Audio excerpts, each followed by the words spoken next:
सभासदांनी आज प्रश्न उपस्थित केले। त्यात महापालिकेतले आपण स्वतः आयुक्तांनी खुलासा करत मग महापालिकेतले जे प्रलंबित विषय असतील ते सिरियसली लक्ष देऊन त्या खाते प्रमुखांनी महापालिकेतील भूसंपादनाच्या प्रकरणाचा विभागीय आढावा व कालबद्ध कृती आराखडा सादर करावा। त्या चर्चा पण झाली की अशा प्रकारची घटना घडली ती घडली नाही पाहिजे, शेतकऱ्यांना मोबदला भेटला सुद्धा पाहिजे आणि असे अनेक किती प्रकल्प आहेत आणि किती प्रलंबित आहेत जसा पूर्ण आराखडा करण्यासाठी सांगितले।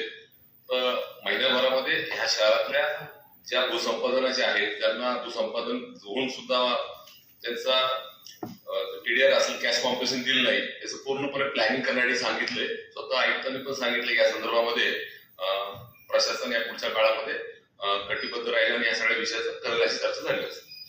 आणि आयुक्तांचं असं म्हणणं होतं की जरी कंटेंट झाला तर ती महानगरपालिकेला एक नोटीस येते।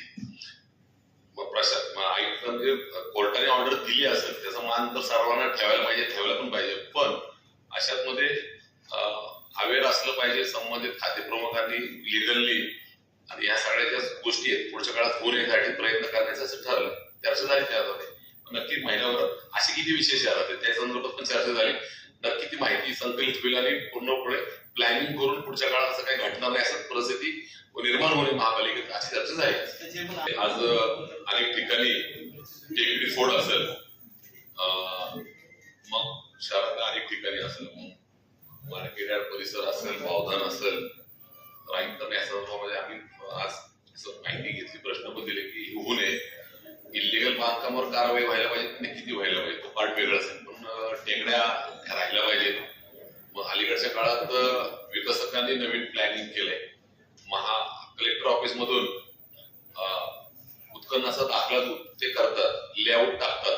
आता नवीन सिस्टीम सुरू झाली, लेआउट टाकल्यावर लेआउट आणि उत्खननाचा दाखला की बाबा ह्या ठिकाणी 1 एकर मध्ये आम्हाला खोदाई करायची आणि ती झाल्यावर मग महानगरपालिकेमध्ये एकाच 5:6 रेशो असताना डोंगर माथा एकाच 5 सरळ आहे, जर एकाच 5:6 रेशो असताना डोंगर माथा हा 60 फूट 70 फूट म्हणजे तो डोंगरच झाला।